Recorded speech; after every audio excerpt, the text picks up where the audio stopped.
Well so good morning, good afternoon, good evening to all of you. कैसे दोस्तों आप सभी लोग? आई होप आप बहुत अच्छे होंगे और मैं भी बहुत अच्छा हूँ। तो चलिए दोस्तों, आज का हमारा जीएसटी का रिवीजन स्टार्ट करते हैं ऑन आईटीसी। यस, ये आईटीसी का थर्ड लेक्चर है जिसमें बचा हुआ सेक्शन 18 हम कंप्लीट करेंगे और साथ साथ में यहाँ पे पेमेंट ऑफ टैक्स ये भी रिवाइज करेंगे। तो इस मिशन संभव में आपका स्वागत है। तो दोस्तों यहाँ पे मिशन संभव chapter wise chart revision series मैं ऑलरेडी स्टार्ट कर चुका हूँ। लगभग 6 to 7 लेक्चर्स हो चुके हैं और अगर इस मिशन संभव का प्लेलिस्ट आपको चाहिए तो डिस्क्रिप्शन जरूर देखिएगा। सारी प्लेलिस्ट मैंने दी है, अमेंडमेंट्स की, क्वेश्चन एंड डिस्कशन की और मिशन संभव की, तो ये डिस्क्रिप्शन जरूर देखिएगा। तो चलिए आज जो है बचा हुआ आईटीसी चैप्टर को कंप्लीट करते हैं और एक नया चैप्टर पेमेंट ऑफ टैक्स, इसको भी देखते हैं। सो आर यू रेडी? यस और नो? हाँ, एक बात ये बता दूं कि आपको जो है यहाँ पे अगर आप मिशन संभव का शेड्यूल फॉलो कर रहे हो, अच्छा आपको नहीं पता शेड्यूल क्या होता है, तो आपको मिशन समूह के लिए सब्सक्राइब करना है। इसके लिए मेरा पहला लेक्चर जरूर देखना, उसमें मैंने बहुत क्लियरली बताया हुआ है कि आपको किस तरह से सब्सक्राइब करना है और नीचे डिस्क्रिप्शन में मैंने लिंक भी दी है, सारे अपडेटेड मटेरियल फॉर मिशन संभव। ओके, आपका सब्सक्राइब होने के बाद आपके लॉगिन में जो है दे दिया जाएगा, तो देर की इस बात की, फटाफट सब्सक्राइब कर लीजिएगा। और ये मिशन संभव के लेक्चर्स आपको अच्छे लग रहे होंगे तो ये वीडियो शेयर जरूर कीजिएगा, साथ साथ में लाइक करो और कमेंट्स भी दो। तो दोस्तों यहाँ पे अगर आप मिशन संभव का शेड्यूल फॉलो कर रहे होगे तो अब इसके बाद आपका टेस्ट रखा हुआ है।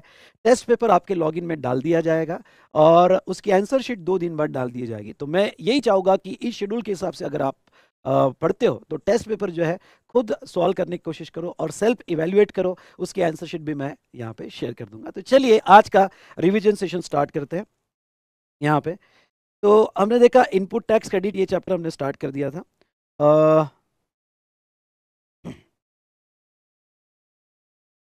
चलिए, तो इनपुट टैक्स क्रेडिट ये चैप्टर हमने स्टार्ट कर दिया था। उसके बाद में ब्लॉक क्रेडिट का डिस्कशन हो गया था, अपोर्शनमेंट ऑफ आईटीसी इस पे डिस्कशन हो गया था। लेकिन अब इसमें एक अमेंडमेंट जो आपके एग्जाम के लिए हुई है वो ये हुई है कि सेक्शन 17(3) में जो एग्जाम सप्लाई की डेफिनेशन है, क्योंकि अगर आपका सप्लाई एग्जाम सप्लाई होगा तो आपको आईटीसी नहीं मिलते हैं या E/F के रेशियो में आपको आईटीसी रिवर्स करने पड़ते हैं।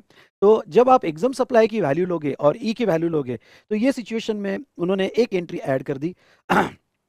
ओके, और वो एंट्री क्या ऐड किया, देखो, supply warehouse goods to any person before clearance for home consumption. जो शेड्यूल 3 और एंट्री एंट्री 8A में कवर्ड है, शेड्यूल 3 और एंट्री 8A में कवर है यहाँ पे। तो क्या होगा, देखो एक चीज समझ लो, यहाँ पे आईटीसी में ब्लॉक क्रेडिट तभी है जब आपका आउटवर्ड सप्लाई एग्जम्प्ट है। आई रिपीट, आपका आउटवर्ड सप्लाई एग्जम्प्ट होगा तो ही वो ब्लॉक क्रेडिट में कवर किया जाएगा। नाउ सेकंड इंपॉर्टेंट पॉइंट अगर आप यहाँ समझते हो, तो अगर आपका सप्लाई शेड्यूल 3 वाला है और वो शेड्यूल 3 वाले की एक्टिविटी एग्जाम सप्लाई के डेफिनेशन में नहीं आती है तो आपको आईटीसी मिल जाएगा। सर थोड़ा और क्लैरिफाई करो। एग्जाम्पल के तौर पे, ओके, यहाँ पे जैसे यहाँ जैसे शेड्यूल 3 वाली 2 एक्टिविटी आती है, एक है sale of land and building जो शेड्यूल 3 में कवर है, और दूसरा है अभी ऐड किया उन्होंने, warehouse sale before clearance, custom bonded warehouse sale जो हुआ बिफोर क्लियरेंस, अगर आप सेल करते हो तो वो एक्टिविटी उन्होंने एग्जाम सप्लाई में लाई की।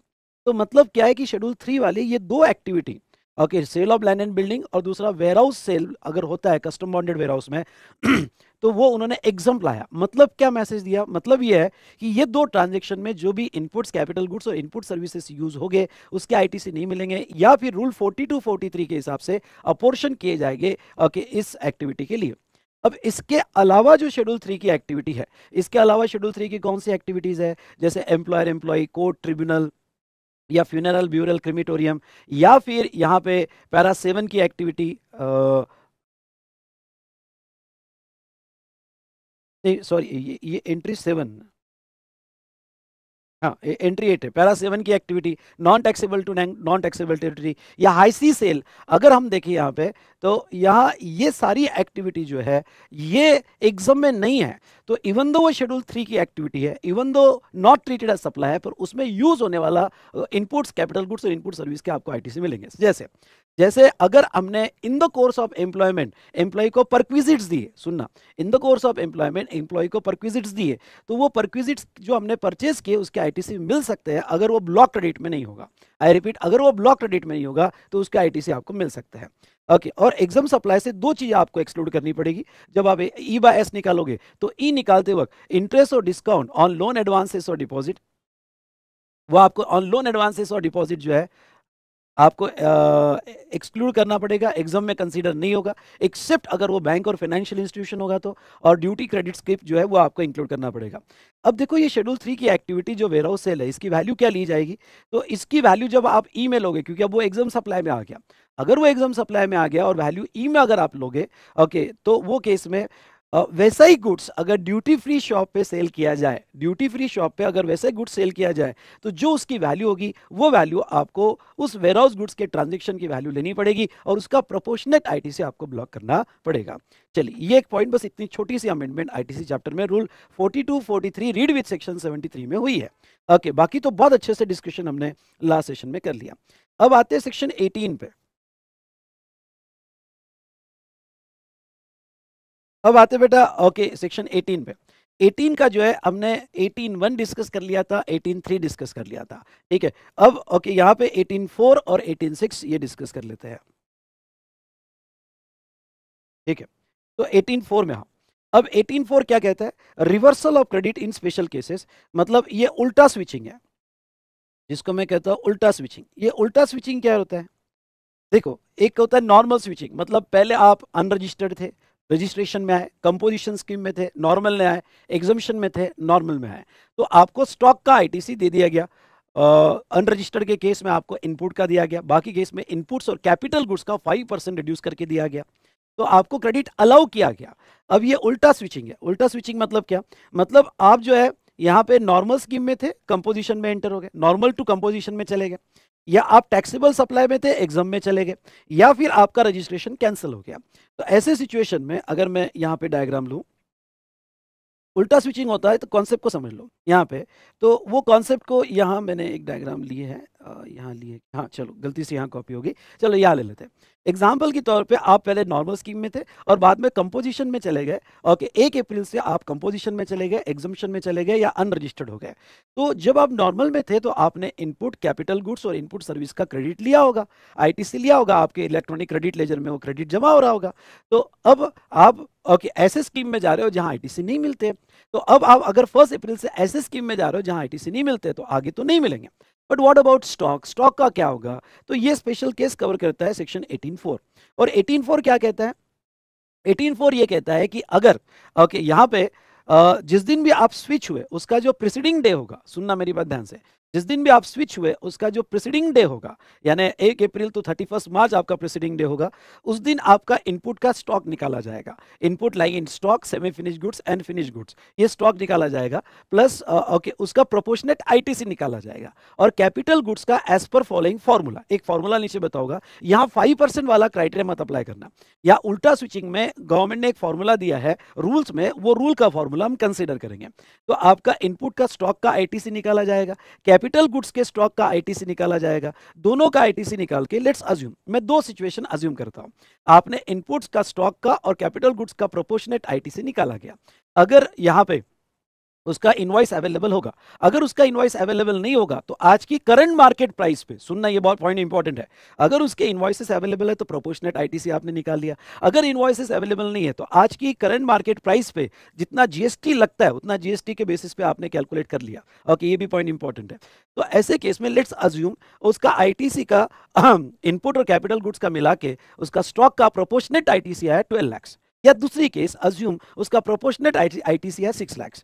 तो अब ओके 31 मार्च को, ध्यान सुनिएगा, 31 मार्च को अगर आपके इलेक्ट्रॉनिक क्रेडिट लेजर में बैलेंस 10 लाख होगा, और केस टू, आपके केस टू यहाँ पे 10 लाख दो ले रहा हूं मैं, दो सिचुएशन में क्या होगा समझ लो। पहली सिचुएशन में आपके आईटीसी के क्रेडिट लेजर में यहाँ पे 10 लाख का बैलेंस है, और आपका जो रिवर्सल आ रहा है, क्योंकि ये आईटीसी आपको अब रिवर्स करना पड़ेगा, तो केस 1 में आपका रिवर्सल आ रहा है 12 लाख।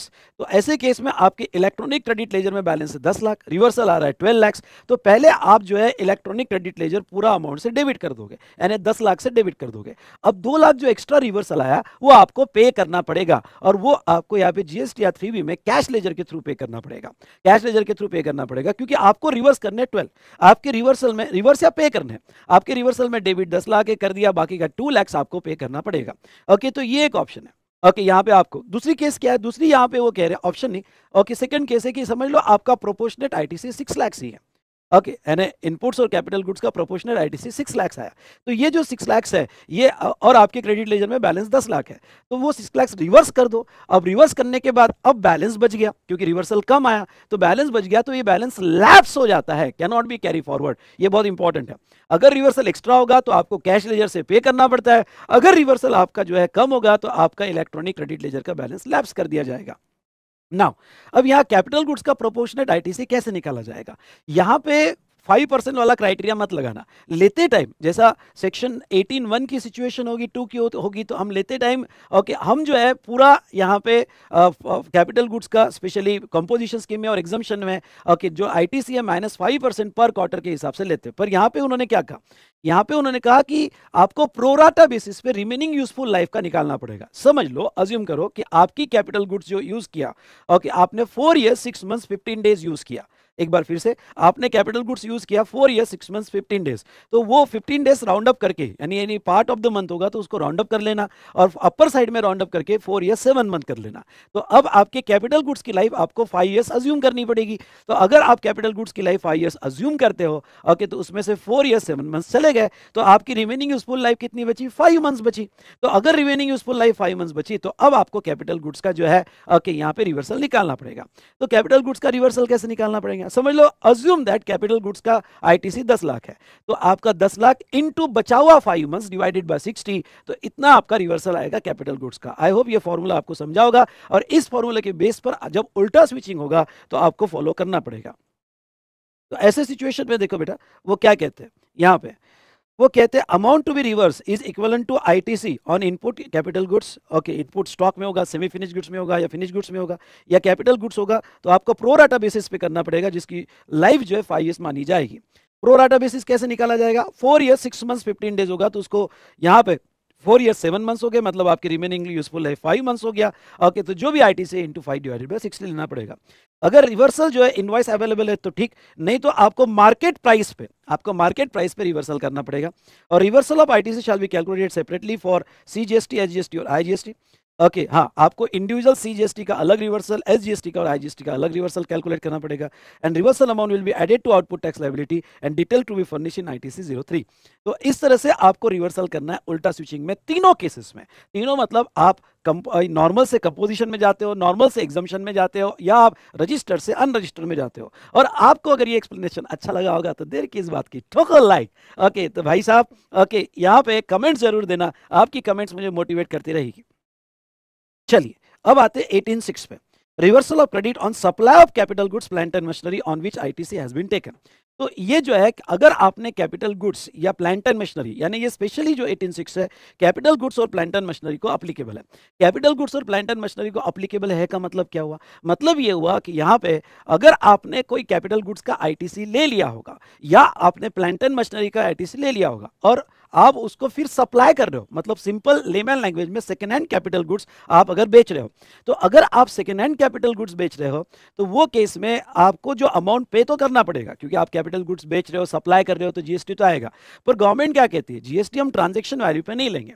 ओके, ये 18(6) कहता है कि जब आपने ऐसा capital goods plant and machinery जिसके आईटीसी आपने ले लिए है, तो आपको रिमोल के वक्त कितना पे करना पड़ेगा? तो आपको रिमोल के वक्त आईटीसी -5% पर क्वार्टर या पार्ट दे रहा हो।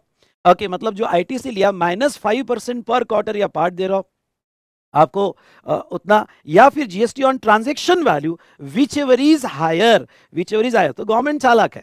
अगर तुमने कम ट्रांजैक्शन वैल्यू में बेचा तो आपका आईटीसी -5% का ज्यादा होगा, तो उतना देना पड़ेगा, क्योंकि आप आईटीसी तो पूरा ले चुके हो। इसलिए हम पर क्वार्टर का 5% का बेनिफिट देकर, कैलेंडर क्वार्टर लेना पड़ेगा नो डाउट, पर क्वार्टर का आपको 5% का बेनिफिट देकर जो आईटीसी बचा उतना लेंगे, या आपकी ट्रांजेक्शन वैल्यू ज्यादा होगी और जीएसटी अमाउंट ज्यादा होगा तो उतना लेंगे, विच एवर इज हायर। तो गवर्नमेंट यहाँ बड़ी चालाक है। और उसके बाद में रीफैक्ट्री ब्रिक्स, मोल्ड, डाइस, जिग्स और फिक्सर हो गए, तो ऐसे केस में ये जो 5% वाला है वो अप्लाई नहीं होगा। अगर मोल्ड, डाइस, जिग्स और fixtures as a scrap sale होता है तो सिर्फ उसकी जो ट्रांजैक्शन वैल्यू होगी स्क्रैप की उस पर ही आएगा, वहां ये 5% वाला क्राइटेरिया एप्लीकेबल नहीं होगा। तो इस तरह से दोस्तों यहां पे जहां तक देखा जाए तो हमने आईटीसी चैप्टर लगभग सारी प्रोविजन बहुत अच्छे से कवर कर लिया है, और देखो पूरा आईटीसी चैप्टर हमारा अच्छे से रिवाइज हो गया है। आपको मजा आया होगा तो यस बेटा, क्या करना है आपको पता है। तो चलिए यहाँ पे हमारी आईटीसी की प्रोविजन खत्म होती है।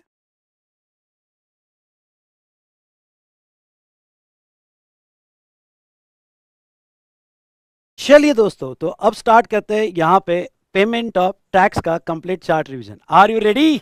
चलिए, तो इसमें मेनली जो आपको पेमेंट ऑफ टैक्स में पढ़ने हैं 3 लेजर, वो है इलेक्ट्रॉनिक कैश लेजर, दूसरा इलेक्ट्रॉनिक क्रेडिट लेजर और तीसरा इलेक्ट्रॉनिक लायबिलिटी रजिस्टर। ओके, तो ये 3 लेजर आपको पढ़ने हैं। Electronic cash ledger, electronic cash ledger में ओके पैसा कैसे डिपॉजिट होता है और उसके बाद में उसका यूटिलाइजेशन कौन से पर्पस के लिए होता है।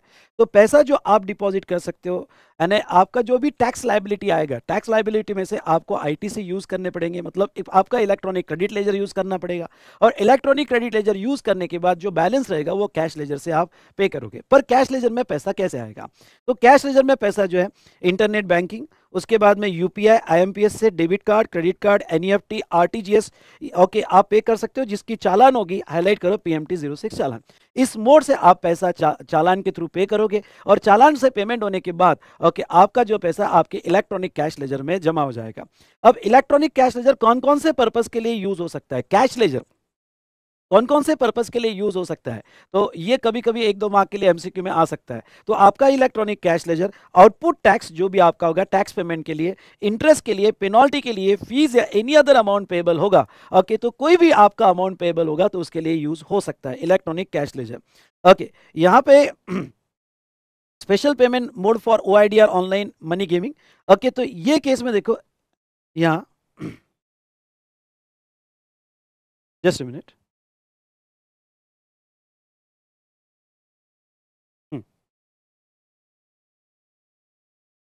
जस्ट मिनट बेटा, वो कभी कभी चार्ट ओपन नहीं हो पाता है, इसलिए मैं स्क्रीन में कर रहा हूँ, थोड़ा डिस्टर्ब हो सकता है। पर ये पता नहीं, कभी कभी वो चार्ट जो है रिज्यूम पूरा नहीं हो पाता है, जूम नहीं हो पाता है। तो special payment made for OIDAR online money gaming, ये उन्होंने अभी ऐड किया और उन्होंने कहा a person is providing OIDAR service to NTOR और online money gaming services to any person in India are permitted to make their payment through internet money transfer system of SWIFT network. मतलब देखो, अगर ओआईडीआर service provider India के बाहर है, I repeat, OIDAR service provider India के बाहर है और रिसिपिएंट इंडिया में है, और अभी एक और उन्होंने ऐड किया online money gaming, online money gaming वाला इंडिया के बाहर होगा और रिसिपिएंट इंडिया में है, तो जो बाहर वाला है ओके सेक्शन 14 है उन्होंने ऐड किया आईजीएसटी एक्ट में, उसको इंडिया में आके पे करना पड़ेगा या उसको अपना रिप्रेजेंटेटिव अपॉइंट करना पड़ेगा।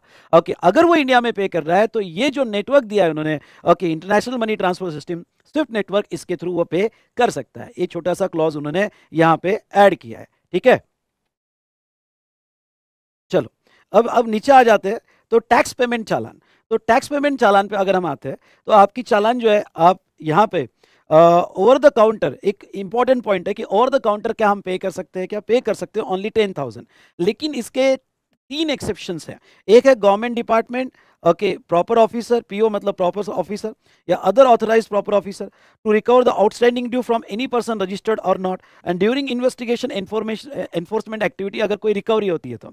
इन सिंपल वर्ड, यहाँ पे अगर आपकी आउटस्टैंडिंग रिकवरी होती है बाय ऑफिसर या इन्वेस्टिगेशन या एनफोर्समेंट में, तो ऐसे सिचुएशन में ओवर द काउंटर आप 10,000 से भी ज्यादा पे कर सकते हो। तो ये एक्सेप्शन एग्जाम में पूछा जा सकता है कि ओवर द काउंटर हम सिर्फ 10,000 पे कर सकते हैं ओके, लेकिन उससे ज्यादा पे करना है तो ये 3 केसेस में ही पे कर सकते हो। ओवर द काउंटर मतलब आप ऑनलाइन नहीं पे कर रहे हो, आप NEFT, credit card, debit card या कोई भी ऊपर जो दिए मोड है उससे पे नहीं कर रहे हो, आप बैंक में जाके काउंटर पे कैश दे रहे हो, तो वो सिर्फ 10,000 तक दे सकते हो, बाकी यहाँ पे एक्सेप्शन है। आपकी चालान 15 डेज तक वैलिड रहेगी। अगर कोई अनरजिस्टर्ड पर्सन पे करना चाहता है तो उसका टैक्स आइडेंटिफिकेशन नंबर के थ्रू पे किया जाएगा। नाउ यहाँ पे अगर आपका पैसा या सक्सेसफुली क्रेडिट हो गया तो आपका सीआईएन जनरेट होगा, आपका यहाँ पे सीआईएन जनरेट किया जाएगा जो 18 डिजिट का होगा। On receipt of CIN from collecting bank the same amount is credited to e cash ledger. If CIN is not generated तो आप जो है यहाँ पे पीएमटी 07 में कंप्लेंट फाइल कर सकते हो। Okay, date of credit to government account is deemed to be a date of payment, मतलब जिस दिन गवर्नमेंट अकाउंट में पैसा जाएगा उस दिन पे होगा, ये माना जाएगा। ओके, तो ये कुछ चालान के इंपॉर्टेंट पॉइंट्स हमने देखे।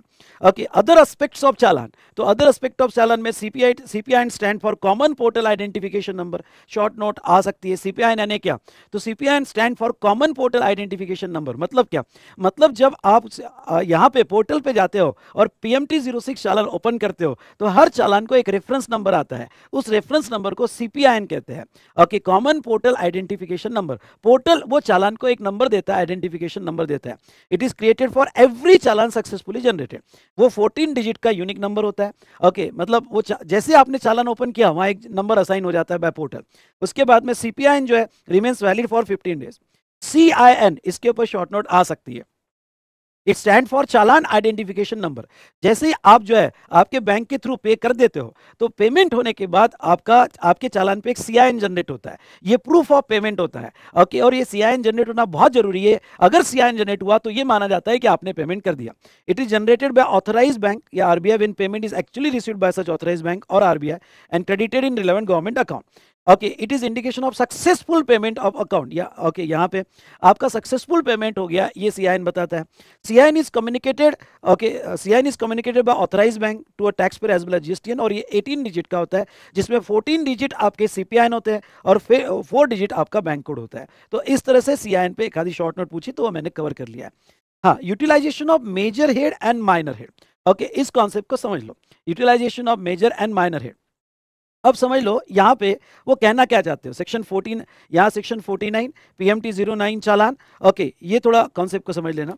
यहाँ पे वो ये कहना चाहते हैं कि समझ लो आपके कैश लेजर में अलग अलग हेड होते हैं। आपके कैश लेजर में एग्जाम्पल के तौर पे हम ऐसा ले लेते हैं कि मेजर हेड जो है, ओके, मेजर हेड जो है वो IGST, उसके बाद में CGST, उसके बाद में SGST और उसके बाद में सेस। और माइनर हेड जो होते हैं, ओके, आपके कैश लेजर ऐसा दिखता है। माइनर हेड में ओके आपका होता है tax, okay, tax, interest, penalty, late fee और अदर ड्यूज, इस तरह से होता है। तो आपका अब समझ लो आपने पैसा डिपॉजिट कर दिया। ओके, आपने टैक्स में पैसा डिपॉजिट कर दिया 10,000 रुपए, इंटरेस्ट में 2,000 रुपए। ओके, और ये आपने पैसा डिपॉजिट किया आपके कैश लेजर में, आपके कैश लेजर में पैसा डिपॉजिट किया।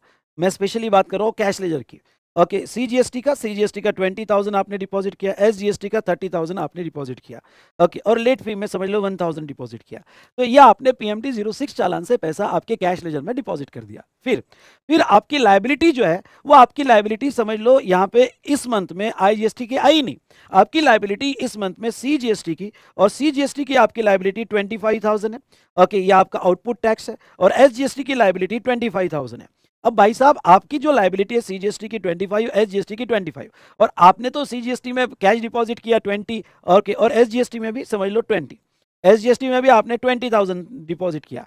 तो अब ये जो है अगर मैं 20 डिडक्ट कर दूं तो भी 5,000 पेबल आएगा। तो अब मैं क्या ये कैश में दूं, या फिर जो मैंने एक्स्ट्रा डिपॉजिट करके रखा IGST में, इंटरेस्ट में, लेट फी में, तो ये जो मैंने एक्स्ट्रा डिपॉजिट करके रखा हुआ है क्या मैं ये जो मेरी एक्स्ट्रा लाइबिलिटी आ रही है उसमें यूज कर सकता हूं क्या? तो यस, आप किसी भी माइनर हेड का, सुनिए, किसी भी माइनर हेड का बैलेंस ओके आप दूसरे माइनर हेड में शिफ्ट कर सकते हो। यानी IGST का टैक्स का बैलेंस आप इधर शिफ्ट कर सकते हो, इंटरेस्ट का भी आप शिफ्ट कर सकते हो। आपको एक PMT 09 चालान फाइल करना पड़ेगा, और PMT 09 चालान फाइल करके आपको जो ये बताना पड़ेगा कि आप शिफ्ट कर रहे हो, मतलब आप IGST को नील कर रहे हो, और उसमें का आप 5,000 CGST में, 5,000 SGST में शिफ्ट कर रहे हो, प्लस इंटरेस्ट का भी आप शिफ्ट कर रहे होगे, तो इंटरेस्ट का भी कर सकते हो 2,000 रुपए, 1,000 शिफ्ट कर दिया आपने, इधर बैलेंस बढ़ा दिया, और अब ये बढ़ा हुआ बैलेंस आप आउटपुट टैक्स लायबिलिटी के लिए यूज कर सकते हो। इन सिंपल वर्ड, आप कोई भी मेजर हेड का बैलेंस, माइनर हेड का बैलेंस किधर भी कैश लेजर में शिफ्ट कर सकते हो। नॉट ओनली दिस, आप अगर आपका DDP होगा, सुनिए मेरी बात, अगर DDP होगा और एक DDP में कैश बैलेंस कम आ रहा है, दूसरे DDP में कैश लेजर में पड़ा हुआ है, तो आप इस DDP का बैलेंस दूसरे DDP में भी शिफ्ट कर सकते हो, प्रोवाइडेड दैट आपके कोई आउटस्टैंडिंग ड्यूज नहीं होने चाहिए यहाँ पे। तो वो सिचुएशन में इसका बैलेंस दूसरे DDP को भी शिफ्ट कर सकते हो। ये एक इंपॉर्टेंट प्रोविजन थी, और ये सेक्शन 49 था कि आप ओके आप DDP में भी शिफ्ट कर सकते हो, 2545 है, और आप आपके कैश लेजर में भी शिफ्ट कर सकते हो। और कैसे शिफ्ट करोगे, तो आपको किसी भी तरह से कोई भी माइनर हेड और मेजर हेड का शिफ्टिंग अलाउड है। ओके, तो लास्ट कंक्लूड करते हैं ई कैश लेजर को। तो ई कैश लेजर को अगर हम कंक्लूड करने जाए तो ई कैश लेजर में जो आप पैसा डिपॉजिट करोगे वो क्रेडिट होगा, जो पैसा आप डिपॉजिट करोगे वो क्रेडिट होगा। ओके, डिपॉजिट क्रेडिट होगा। ओके, और TDS TCS very important, TDS TCS अगर आपका कोई कट हुआ होगा तो वो कैश लेजर में क्रेडिट में आएगा, और इसका पैसा ओके आप लायबिलिटी पे करने के लिए, आपका टैक्स होगा, इंटरेस्ट होगा, फीस होगा, तो उसके लिए यूज कर सकते हो। और बैलेंस अगर बचता है, क्योंकि आपने एक्स्ट्रा डिपॉजिट करके रख दिया कैश लेजर में और बाद में आपका बैलेंस बचता है, तो वो आप कैरी फॉरवर्ड भी कर सकते हो या उसका रिफंड भी क्लेम कर सकते हो। आप कैरी फॉरवर्ड भी कर सकते हो या उसका रिफंड भी क्लेम कर सकते हो। तो इस तरह से कैश लेजर के सारे पॉइंट्स मैंने कवर कर ली है। अब आते हैं ई क्रेडिट लेजर पे। तो ई क्रेडिट लेजर में ओके, यहाँ पे पैसा आता कहाँ से, मतलब क्रेडिट कहाँ से जमा होता है, तो ये आपको सेल्फ असेस करना पड़ता है। Highlight this word, self assess करना पड़ता है। अब सेल्फ असेस करना पड़ता है मतलब क्या, आपके टू बी में आएगा, टू बी में इनपुट टैक्स अपडेट होगा, वो टू बी में इनपुट टैक्स अपडेट होने के बाद आपको जो है सेक्शन 16 ओके आईटीसी का कंडीशंस, उसके बाद में 17 ओके अपॉर्चनमेंट, ब्लॉक क्रेडिट, उसके बाद में 18, 19, 20, 21 आईटीसी के सारे सेक्शंस अप्लाई करने के बाद जिसका क्रेडिट इस मंथ में मिलता है उसका क्रेडिट आप 3B में क्लेम करोगे, और 3B में जो क्रेडिट क्लेम करोगे, अवेल करोगे, वो आपके क्रेडिट लेजर को क्रेडिट होगा। आई रिपीट, वो आपके क्रेडिट लेजर को क्रेडिट होगा। ये समझ में आया कि आपको? ओके, तो ये हुआ सेल्फ असेस करना। 2B में पहले आएगा, 2B में फिर जिसके जिसके क्रेडिट्स मिलते हैं वो असेस करोगे, जो 2B में नहीं आया पर आरसीएम है तो वो भी आप क्रेडिट क्लेम करोगे, और वो जो है क्रेडिट आपके क्रेडिट लेजर में जमा होगा। लेकिन ख्याल रहे, ओके, जो भी क्रेडिट आपका यहाँ पे सुनो, जो भी क्रेडिट आपका जमा हुआ आपके इलेक्ट्रॉनिक क्रेडिट लेजर में, वो ओनली आउटपुट टैक्स के लिए ही यूज किया जाएगा। जैसे कैश लेजर का पैसा, कैश लेजर में तो हमने पैसा डाला है, तो ये टैक्स के लिए, इंटरेस्ट के लिए, पेनल्टी के लिए या कोई भी पेमेंट के लिए यूज होगा। लेकिन क्रेडिट लेजर का पैसा, भाई साहब ध्यान से सुनना, क्रेडिट लेजर का पैसा ओनली आउटपुट टैक्स पेमेंट के लिए ही यूज किया जाएगा। तो अगर मैं एक छोटा सा टेबल बनाऊं, तो जीएसटी ओके, क्या टैक्स ड्यू जीएसटी, क्या मैं कैश लेजर यूज कर सकता हूं जीएसटी के पेमेंट के लिए? यस। क्या मैं क्रेडिट लेजर भी यूज कर सकता हूं जीएसटी के पेमेंट के लिए? यस। लेकिन अदर ड्यूज हो गए तो सिर्फ मैं कैश लेजर ही यूज कर सकता हूं, क्रेडिट लेजर में यूज नहीं कर सकता। ओके, उसके बाद में क्रेडिट लेजर जब यूज करोगे तो उसका क्रेडिट यूटिलाइजेशन कैसे होगा? तो section 49(5) read with other section कहता है कि सबसे पहले आप आईजीएसटी का क्रेडिट यूज करोगे, आईजीएसटी का credit against the payment of IGST, balance होगा तो आप एनी प्रोपोर्शन में, आई रिपीट, बैलेंस होगा तो आप एनी प्रोपोर्शन में सीजीएसटी और एसजीएसटी के लिए यूज कर सकते हो। ओके, आईजीएसटी एग्जॉस्ट होने के बाद, आई रिपीट, आईजीएसटी एग्जॉस्ट होने के बाद आप जो है सीजीएसटी का क्रेडिट यूज करोगे, सीजीएसटी का क्रेडिट सीजीएसटी में, बैलेंस होगा तो आईजीएसटी में, उसके बाद में एसजीएसटी या यूटीजीएसटी ऑटोरिट में भी एसजीएसटी का क्रेडिट एसजीएसटी में, और बैलेंस होगा तो आईजीएसटी में। लेकिन क्रॉस क्रेडिट बिटवीन सीजीएसटी और SGST does not allowed. Okay, यानी सीजीएसटी और एसजीएसटी का क्रॉस क्रेडिट आपको अलाउड नहीं है। ओके, तो ये बात का आपको ध्यान रखना है। तो ये हुआ कि आपका यूटिलाइजेशन किस तरह से होगा। उसके बाद में यहाँ पे इलेक्ट्रॉनिक क्रेडिट लेजर, अगर ये लेजर बना है तो क्या क्रेडिट होगा और क्या डेबिट होगा। आपको बता दूं, क्रेडिट जो है यहाँ पे जो आपने सेल्फ असेस किया on the basis of 2B वो होगा, और डेबिट सिर्फ टैक्स पेमेंट के लिए होगा। यानी क्रेडिट लेजर में भी use for payment of output tax only, बाकी पर्पज के लिए इसको डेबिट नहीं होगा। या कोई रिवर्सल करना है, आईटीसी रिवर्सल करना है तो वो डेबिट होगा। नाउ एक कॉन्सेप्ट है रिफंड, क्या हम इलेक्ट्रॉनिक क्रेडिट लेजर का रिफंड क्लेम कर सकते हैं क्या? अब दोनों लेजर में डिफरेंस समझ लो। कैश लेजर का रिफंड बिल्कुल कभी भी कर सकते हैं, आपका एक्स्ट्रा पैसा है। अगर आपका पैसा एक्स्ट्रा है including TDS TCS, come on सुनना, इंक्लूडिंग टीडीएस टीसीएस, अगर आपके कैश लेजर में पैसा एक्स्ट्रा है तो आप कभी भी उसका रिफंड क्लेम करो, गवर्नमेंट को कोई प्रॉब्लम नहीं है। लेकिन क्रेडिट लेजर का रिफंड सिर्फ दो ही केस में आता है, सुनना मेरी बात, क्रेडिट लेजर का रिफंड सिर्फ दो ही केस में आता है। ओके, पहला यहाँ पे क्रेडिट लेजर का जीरो रेटेड सप्लाई, यानी अगर आप एक्सपोर्ट कर रहे हो और एक्सपोर्ट में आपने इनपुट सर्विस यूज की, तो 89(4) के फॉर्मूला के हिसाब से एक रूल 89(4) है, ओके, वो रिफंड चैप्टर में आता है, जो ओके यहाँ पे रिफंड चैप्टर मतलब एक चैप्टर है फाइनल लेवल पे रिफंड, तो उसमें आता है।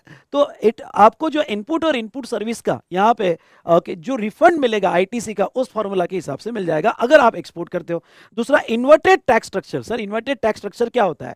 अगर आपका output tax rate input tax rate से कम है, सुनना, आपका output tax rate input tax rate से कम है, तो वो सिचुएशन में आपको रिफंड मिलता है। तो ये आईटीसी के रिफंड दो ही केस में मिलते हैं, जीरो रेटेड सप्लाई और inverted tax structure. Registered person deposit the amount erroneous refund sanction to along with interest penalty, the amount erroneous refund shall be recredited to e-credit ledger। हाँ, तो अब समझ लो कोई उसने यहाँ पे क्रेडिट क्लेम किया और वो पता चला कि इरोनियस है तो डिपार्टमेंट ने कैंसिल कर दिया। अगर डिपार्टमेंट ने कैंसिल कर दिया तो वो उसको रिक्रेडिट हो जाता है। नहीं समझा सर? समझ लो इसने रिफंड एप्लीकेशन फाइल किया, इसको रिफंड ग्रांट हो जाता है। रिफंड अगर आईटीसी का ग्रांट हो गया तो आपका ई क्रेडिट लेजर डेबिट हो गया, पर पता चला कि नहीं यार, ओके ये गलत ग्रांट हुआ है, तो इसको ओके गवर्नमेंट ने रिकवर कर लिया इससे। तो गवर्नमेंट ने अगर इससे रिकवर कर लिया तो जो इलेक्ट्रॉनिक क्रेडिट लेजर डेबिट हुआ था वो वापस क्रेडिट हो जाता है। ठीक है, तो ये देखा हमने जहां तक है इलेक्ट्रॉनिक क्रेडिट लेजर से रिलेटेड। चलो अब थर्ड आते हैं इलेक्ट्रॉनिक लायबिलिटी रजिस्टर। थर्ड आते हैं इलेक्ट्रॉनिक लायबिलिटी रजिस्टर।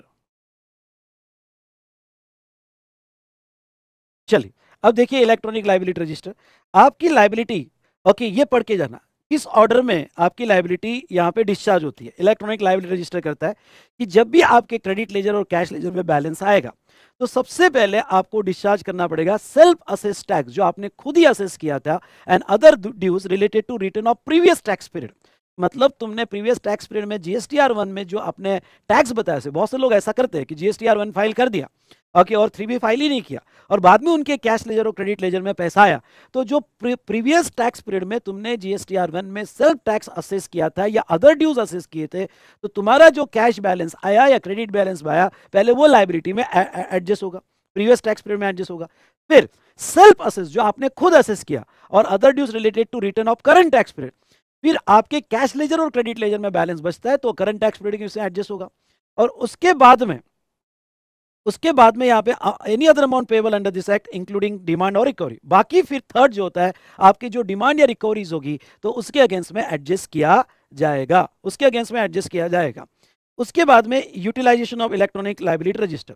तो अब ये आपकी जो लायबिलिटी है, ये लायबिलिटी इलेक्ट्रॉनिक लायबिलिटी रजिस्टर को डेबिट होती है, टैक्स इंटरेस्ट फीस डेबिट होता है, और कोई अदर ड्यूज होगा, okay, amount payable toward output tax होगा तो वो डेबिट होता है। अब ये डेबिट कैसे एडजस्ट होता है, तो पहले क्रेडिट लेजर एडजस्ट होता है, फिर कैश लेजर एडजस्ट होता है। हाँ, पहले ये होता है और फिर ये होता है, तो आपका डेबिट इस तरह से एडजस्ट किया जाता है। Now certain liability only to be discharge through cash ledger. हाँ, ये इंपॉर्टेंट पढ़ के जाना, कुछ लायबिलिटी जो है ओनली कैश लेजर के थ्रू डिस्चार्ज होगी। Amount deducted under, okay, TDS और टीसीएस के लिए आप आईटीसी यूज नहीं कर सकते, ये तो कैश लेजर से ही, सामने वाले का टीडीएस टीसीएस काट रहा हो तो ये तो कैश लेजर से ही जाएगा। उसके बाद में रिवर्स चार्ज बेसिस के लिए आप क्रेडिट लेजर यूज नहीं कर सकते। कंपोजिशन स्कीम का पेमेंट होगा, सेक्शन 10 का तो नहीं यूज कर सकते। और इंटरेस्ट, पेनल्टी, फी और एनी अदर अमाउंट होगा तो इसके लिए सिर्फ आप कैश लेजर ही यूज कर सकते हो, क्रेडिट लेजर इन पेमेंट के लिए आप यूज नहीं कर सकते, ये कैश लेजर के थ्रू ही होगा। Reduction of penalty, the amount of penalty imposed or liable to be imposed shall stand reduced partly or fully as the case may be if the taxable person makes the payment of tax, interest and penalty specified in the show cause notice or demand order, and electronic liability register shall be credited accordingly. Okay, यानी अगर आपके against में notice या demand order आई होगी और आपने पे कर दिया होगा तो उतना आपके, ओके, यहाँ पे लेजर में लायबिलिटी रजिस्टर में कम कर दिया जाएगा। तो ये था रिगार्डिंग टू आपके रजिस्टर कैसे मेंटेन हो गए।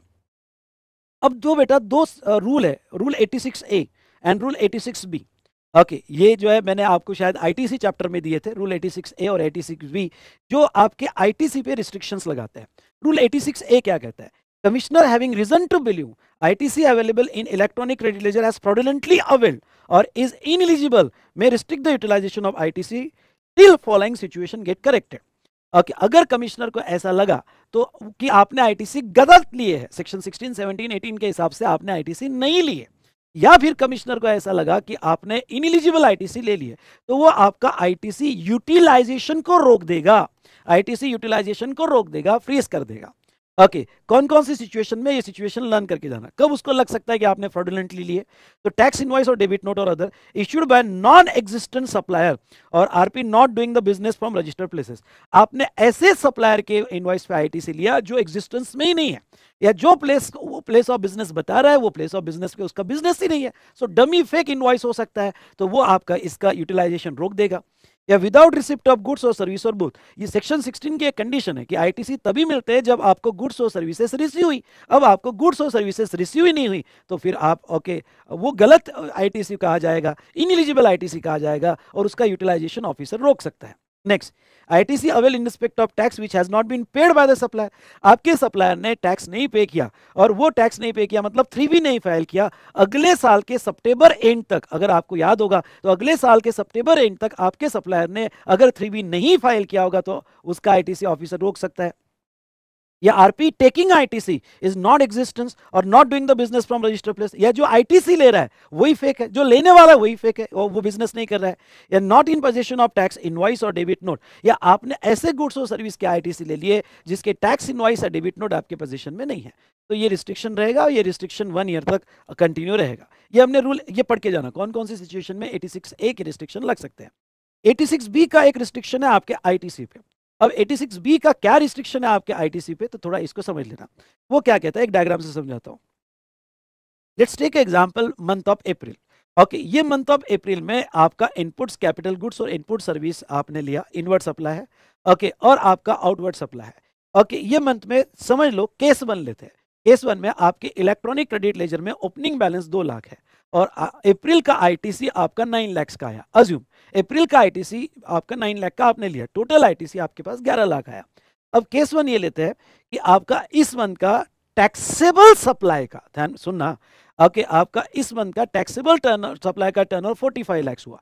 तो अब ये रूल 86 भी कहता है कि जो रजिस्टर्ड पर्सन जिसका यहाँ पे value of taxable supply excluding exempt supply, excluding zero rated supply, value of taxable supply जो है उसका यहाँ पे बिलो 50 लाख होगा, तो एक्सक्लूडिंग एग्जम्प्ट या ZRS बिलो 50 होगा, तो उसको ये कंडीशन अप्लीकेबल नहीं होगी, यानी रूल 86 बी का रिस्ट्रिक्शन अप्लीकेबल नहीं होगा। मतलब क्या? मतलब देखो, restriction of rule 86 B not applicable. Restriction क्या है? रिस्ट्रिक्शन में आगे बताऊंगा क्या है। मतलब ये हुआ कि मतलब ये पूरा आईटीसी यूज कर सकते हैं। समझ लो इसका टैक्सेबल सप्लाई कितना था? टैक्सेबल सप्लाई 45 लाख, 45 लाख का 18% उसका टैक्स आ रहा है 8.1, तो वो 8.1 के लिए क्या अपना पूरा आईटीसी यूज कर सकते हैं क्या? यस, उसके पास 11 लाख का आईटीसी है। अगर उसके पास 11 लाख का आईटीसी है तो पूरा का पूरा आईटीसी यूज कर सकता है और बैलेंस कैरी फॉरवर्ड कर सकता है। इसके आईटीसी यूटिलाइजेशन पे कोई रिस्ट्रिक्शन नहीं रहेगा और ये पूरा आईटीसी यूज करेगा। लेकिन समझ लो टैक्सेबल सप्लाई की वैल्यू अगर उस मंथ की, जो मंथ का हम कैलकुलेट कर रहे हैं, अगर टैक्सेबल सप्लाई की वैल्यू 50 लाख के ऊपर है एक्सक्लूडिंग एग्जाम सप्लाई, यस मतलब एग्जाम सप्लाई या जीरो रेटेड सप्लाई, इसको छोड़ के टैक्सेबल सप्लाई की वैल्यू 50 लाख के ऊपर है, तो वो सिचुएशन में रूल 86 का रिस्ट्रिक्शन अप्लीकेबल हो जाएगा। और रूल 86 का रिस्ट्रिक्शन क्या कहता है? रूल 86 का रिस्ट्रिक्शन ये कहता है कि आउटपुट टैक्स आपका जो भी आएगा, समझ लो आपकी टैक्सेबल वैल्यू 52 लाख थी, 52 लाख का ओके आपका टैक्स आया 9.36 लाख, तो अगर आपका आईटीसी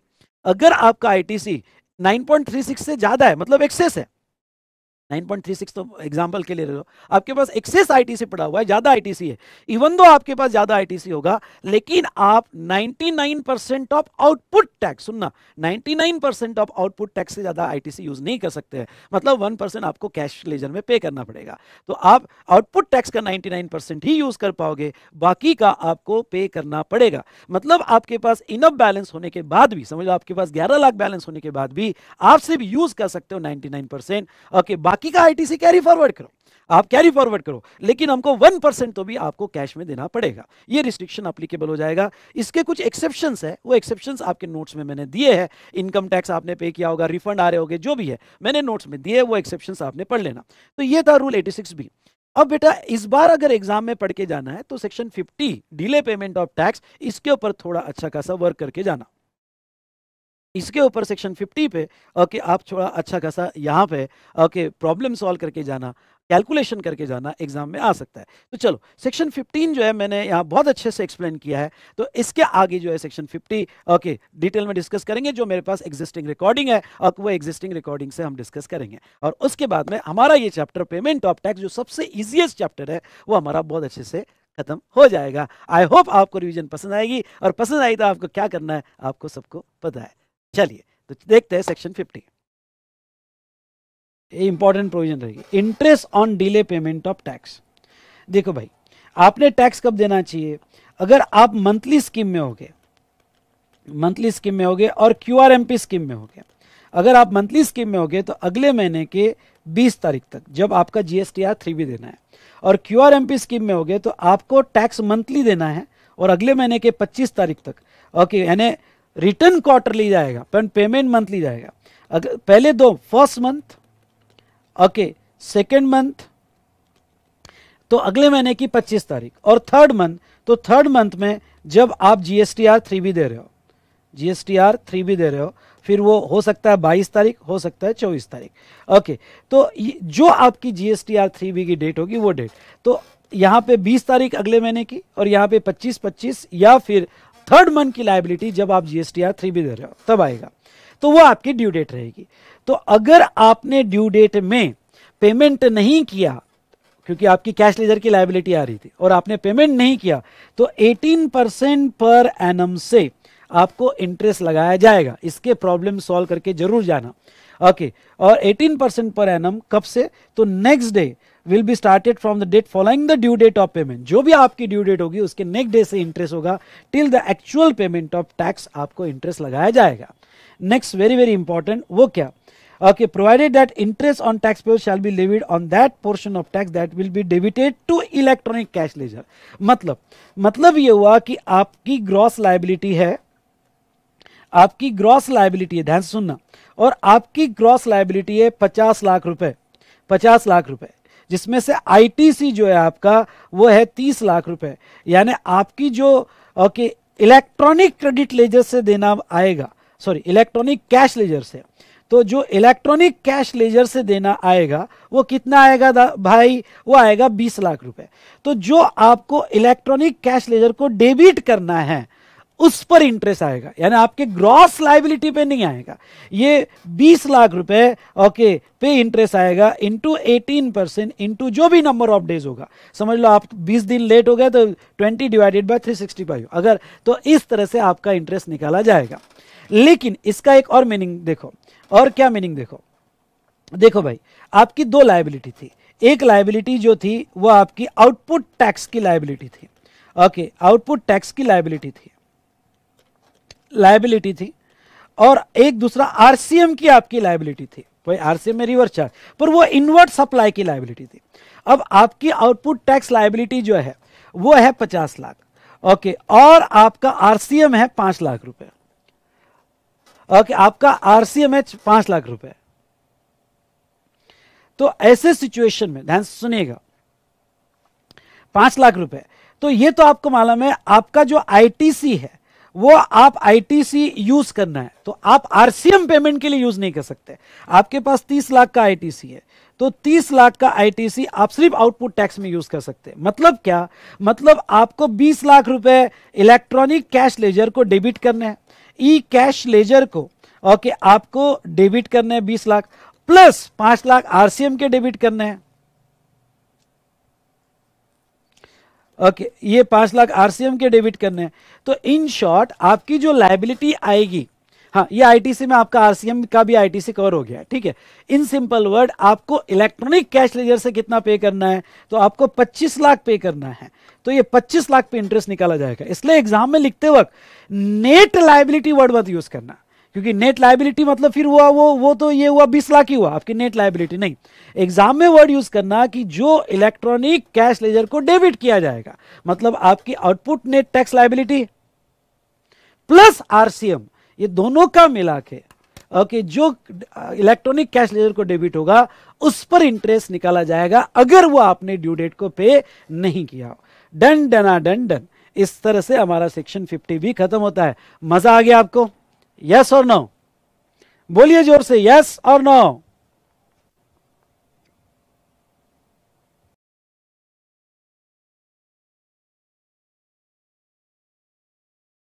आ जाइए बेटा, एक बहुत अच्छा चार्ट मैंने बनाया हुआ है और एक एक लाइन बहुत अच्छे से समझ लो यहां पे। ओके, और ये बाद में आपको ड्रॉ करना है, आज के आज, अभी के अभी, नहीं तो बहुत पछताओगे। ओके, और इसका स्क्रीनशॉट आपको निकालने के लिए मैं टाइम दूंगा। सेक्शन 50 जो बात करता है वो बात करता है इंटरेस्ट लायबिलिटी। वैसे सेक्शन 50 बहुत सारे सेक्शन में यूज किया गया है और रूल्स में यूज किया जाए।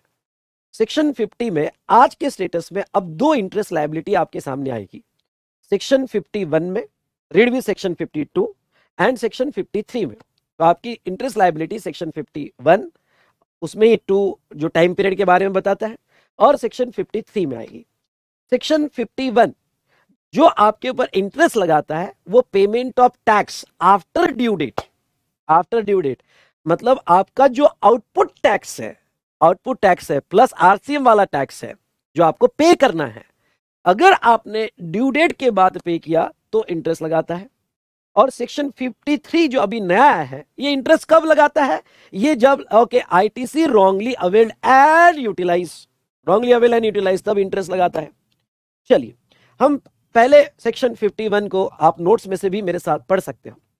सेक्शन 51 में मैं अब ड्यू डेट क्या होती है, पेमेंट की ड्यू डेट क्या होती है उसके बारे में समझ लो, क्योंकि ड्यू डेट के बाद आपने पे किया तो इंटरेस्ट लग जाएगा।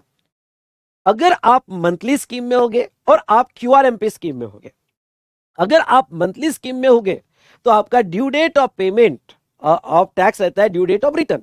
एक्चुअली जीएसटी लॉ में due date of payment of tax ऐसा अलग डेट दिया ही नहीं है। उन्होंने कहा है, अगर आप प्रॉपरली सेक्शन पढ़ो यहां पे रिटर्न के, तो जो आपका ड्यू डेट ऑफ रिटर्न होगा वही आपका date of payment of tax होगा, because return cannot be submitted, okay I repeat, return cannot be submitted without payment of tax. तो जनरल सेंस में आपका जो due date of payment monthly scheme में होगा तो 20th of next month, अगर extension दिया होगा तो extension, but generally 20th of next month आपका ड्यू डेट ऑफ रिटर्न माना जाएगा। Then due date of return माना जाएगा, तो ये 20th ऑफ नेक्स्ट मंथ में कवर हो जाएगा।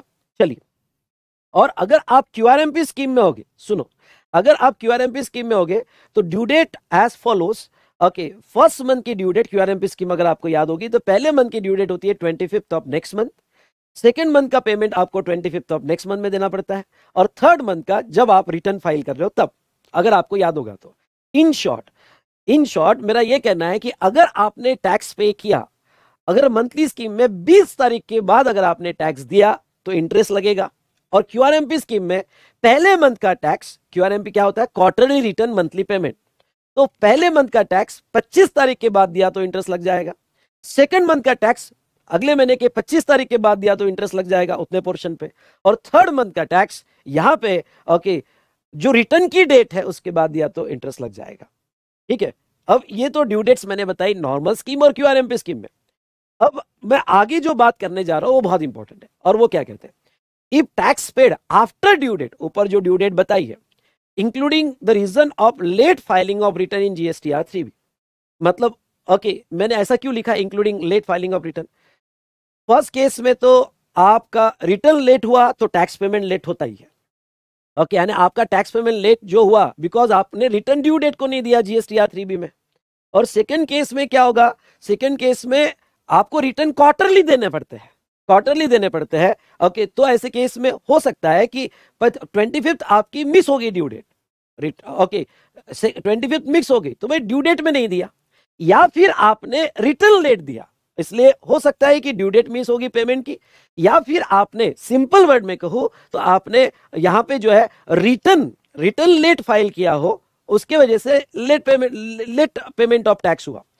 तो if tax is paid after due date including the reason of late filing of return in GSTR 3B, क्योंकि 3B लेट फाइल कर रहे इसलिए लेट, ओके, पर ये जो 3B आपने फाइल किया, okay, before proceeding under section 73-74, मतलब क्या, आपका रिटर्न लेट हुआ पर 73-74 की प्रोसीडिंग आपको लागू नहीं हुई, show cause notice, demand order, okay, show cause notice, demand order वगैरह, 73-74 फाइनल लेवल पे आगे show cause notice, demand order आता है, फाइनल लेवल पे आता है। ठीक है, तो अगर प्रोसीडिंग चालू नहीं हुई होगी, लेट्स टेक एग्जांपल, आपका ओके रिटर्न का ड्यू डेट था अप्रैल का 20 में और आपने जून जुलाई में लेट कर दिया, पर अप्रैल का रिटर्न आपने जून में दिया या जुलाई में दिया और आपके अगेंस्ट में कोई नोटिस नहीं आई तब तक, तो लॉ कहता है कि अगर आपके अगेंस्ट में प्रोसीडिंग 73-74 की नहीं चालू हुई होगी और जस्ट रिटर्न लेट हुआ है तो वो केस में इंटरेस्ट पे होगा, रेट होगा 18% पर एनम।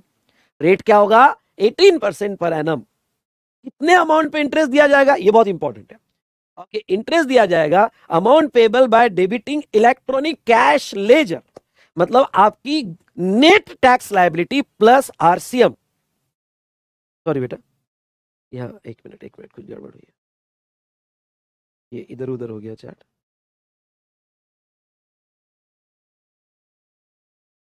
Just a minute.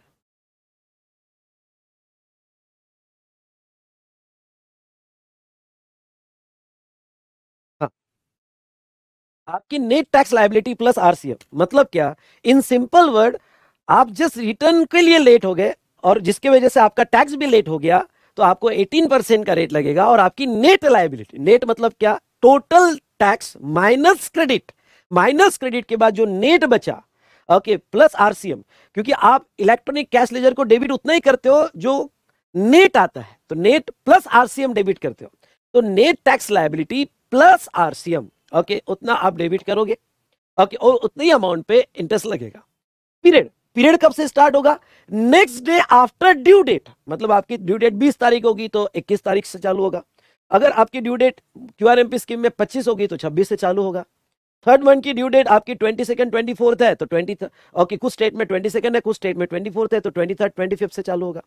मतलब next day after due date till the date of payment of tax ये इंटरेस्ट लगेगा।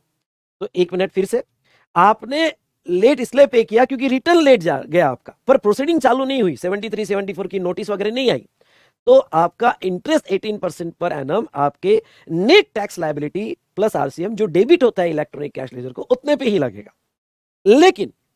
लेकिन वो प्रोविजो कहते हैं if tax is paid after due date because of late filing of return in GSTR 3B, और वो जो लेट फाइल किया वो आफ्टर प्रोसीडिंग ऑफ सेक्शन 73 74। मतलब क्या, मतलब ये कि ड्यू डेट निकल गई थी, सुनो ध्यान से, ड्यू डेट निकल गई थी रिटर्न के, और रिटर्न भी लेट हो गया, उसके पहले नोटिस आ गई 73 74 की, उसके पहले नोटिस आ गई, और नोटिस आने के बाद मैं रिटर्न दे रहा हूं। आई रिपीट, नोटिस आने के बाद मैं यहां पे रिटर्न दे रहा हूं, तो यहां पे भी इंटरेस्ट लगेगा 18% पर एनम से, लेकिन ये इंटरेस्ट ग्रॉस टैक्स लायबिलिटी पे लगेगा। क्यों? क्योंकि नोटिस आ चुकी थी, अब नोटिस आ चुकी थी और उसके बाद आप जीएसटीआर 3B दे रहे हो, तो ग्रॉस टैक्स लायबिलिटी पे ये इंटरेस्ट लगेगा।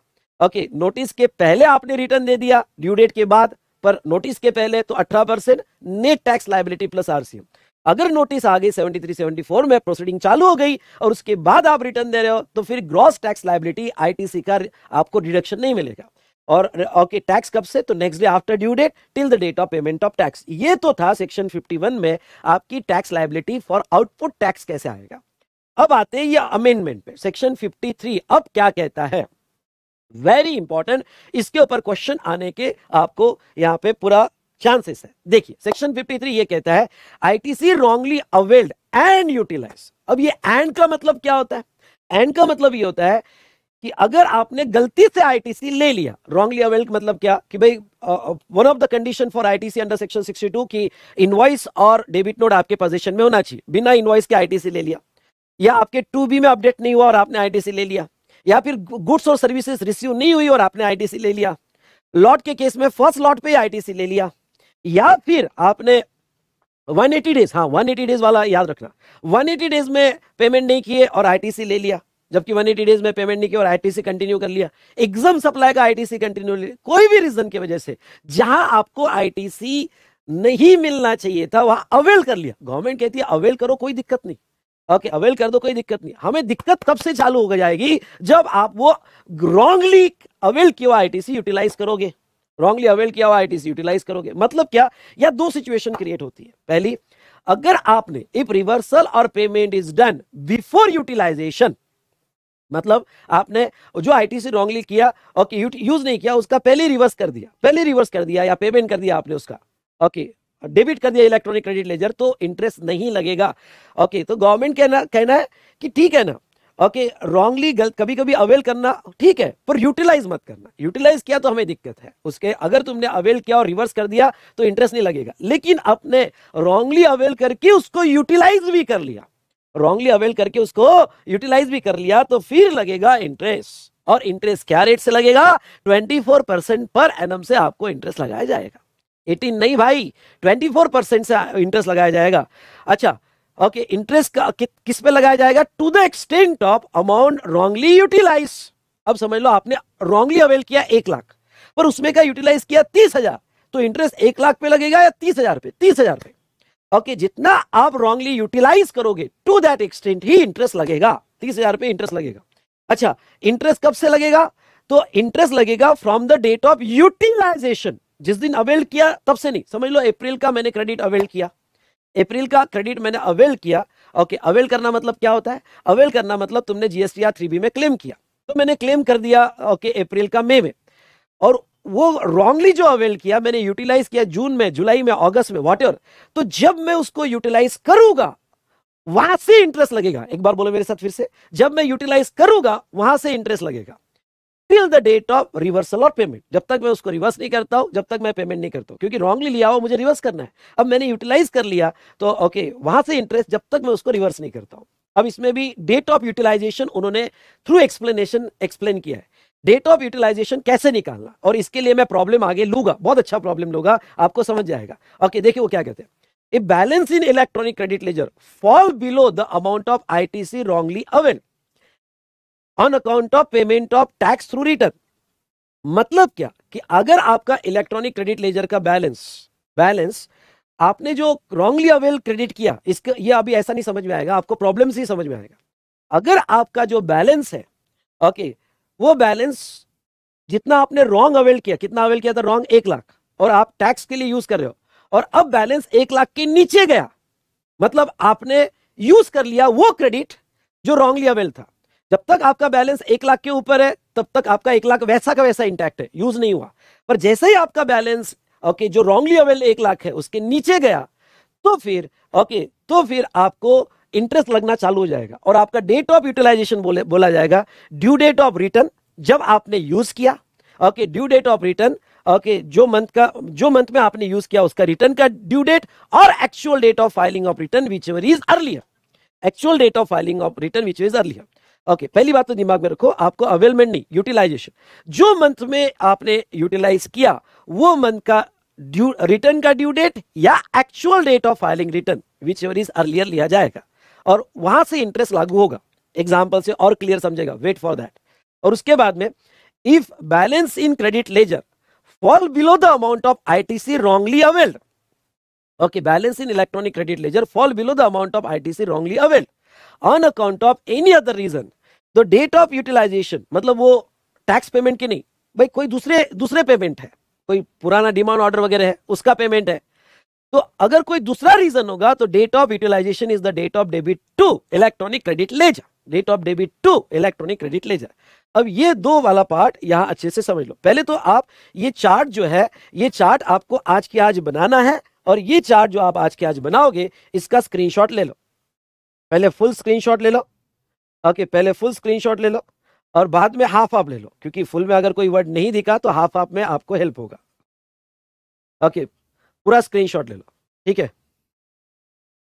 और ये आपको आज ही बनाना है, समझे क्या आप?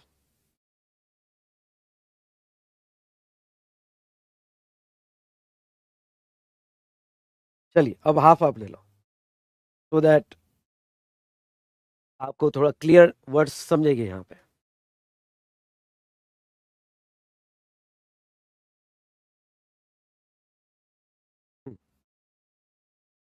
और आपको आज ही बनाना है ये चार्ट, समझ कर।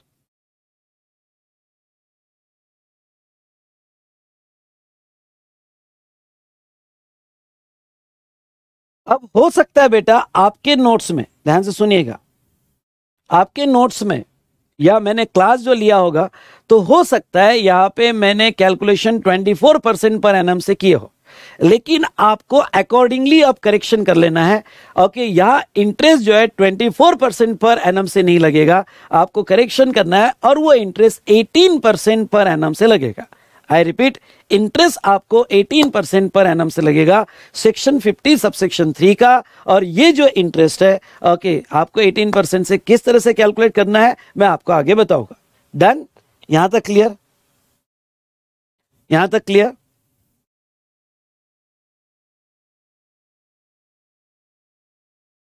चलो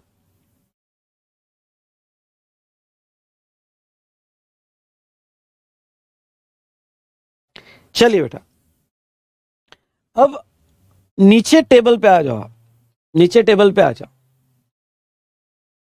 आपको section 50 read with rule 88B, rule में थोड़ा और चीज क्लैरिफाई किया है, और देखो क्या, अब देखो इंटरेस्ट जो है यहां पे, सुनो, इंटरेस्ट जो है यहां पे 3 तरीके से लगाए गए हैं। 88B सबसेक्शन 1 रीड विथ, मतलब सेक्शन 50 में मैं एक्सप्लेन कर चुका हूं, साथ साथ में रूल 88B भी दिया है। If tax has been belatedly paid through credit balance on account of delay filing of return, on account of delay filing of return before commencement of proceeding under section 73 और 74, simple word में ये 73 74 बाद में देखेंगे। Okay, ये अभी कोई relevant नहीं है, पहले समझ लो। अगर आपका, सुनो, आपका बिलेटेड पेमेंट है और आपका टैक्स मतलब आउटपुट टैक्स, और ये आउटपुट टैक्स का बिलेटेड पेमेंट है, तो सेक्शन 50 सबसेक्शन 1 में क्या रेट ऑफ इंटरेस्ट है बेटा? 18% पर एनम। कब से आपको इंटरेस्ट लगेगा? interest to be paid for a period of delay in filing said return beyond the due date up to date of filing GSTR 3B. यानी next day after due date till the date of filing your GSTR 3B and till the date of payment. Okay यानी आपका interest जो लगेगा वो आपका next day से calculate होगा और कितना अमाउंट पे टैक्सेबल होगा, तो जो आप इलेक्ट्रॉनिक कैश लेजर से पे करोगे, इलेक्ट्रॉनिक कैश लेजर से पे करोगे मतलब net tax payable after ITC plus tax under RCM, tax under RCM. Okay तो उतने अमाउंट पे आप यहां पे पे करोगे, ठीक है, डन।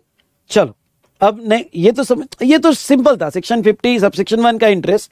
ओके आप जो है यहां पे नेक्स्ट डे से पे करोगे और नेक्स्ट डे से जो पे करोगे आप आपकी net GST liability plus RCM जो पेमेंट आप इलेक्ट्रॉनिक कैश लेजर के थ्रू करोगे। यहां तक समझ में आया? चलिए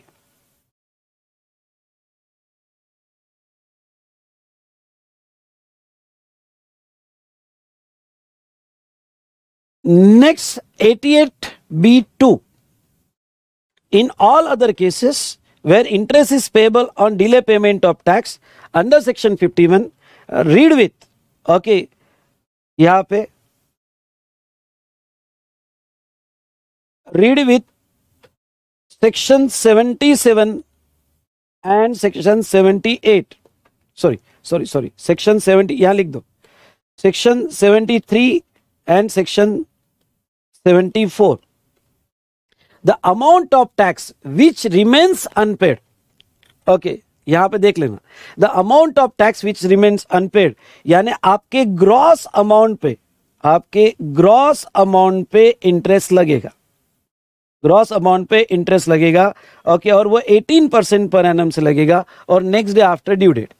पर अगर आप सीए इंटर में हो, ध्यान से सुनिएगा, अगर आप सीए इंटर में हो तो आपको ये 73 74 पढ़ने की जरूरत नहीं है, मतलब 88B2 ये आप क्रॉस कर सकते हो। ओके 88B2 आप क्रॉस कर दो क्योंकि सेक्शन 73 74 आपके सिलेबस में नहीं है। अगर केस 73 74 का लगा होगा तो आपको इंटरेस्ट ग्रॉस अमाउंट पे लगेगा, तो ये आपको पढ़ने की जरूरत नहीं है। लेकिन अब देखिएगा नेक्स्ट आप ये जो टेबल का थर्ड पार्ट है ये बड़ा इंपॉर्टेंट है और यहां पे ओके यहां पे देखो, if interest is payable on ITC wrongly availed and utilise, ये आपको बहुत अच्छे से करके जाना है। If interest is payable on ITC wrongly availed and utilise, तो देखो period from the date of which utilisation of such wrongly availed credit, okay देखो वर्डिंग सा, period from the date of utilization of such wrongly availed ITC till the date of reversal of such credit or payment of tax in respect of such amount, okay आपको interest देना है। और अगर आपने जितना wrongly availed and utilized किया उस पे आपको 18% पर एनम से देना है। हो सकता है आपके बुक पे मैंने पढ़ाया हो 24% पर एनम, पर 24 नहीं, क्या रेट से देना है आपको? 18%। यहां पे आप करेक्शन कर लो और ये 18% पर एनम से आपको कैलकुलेट करना है।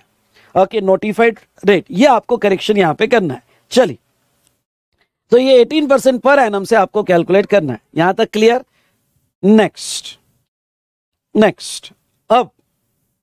अब आ जाओ आप नेक्स्ट डिस्कशन पे।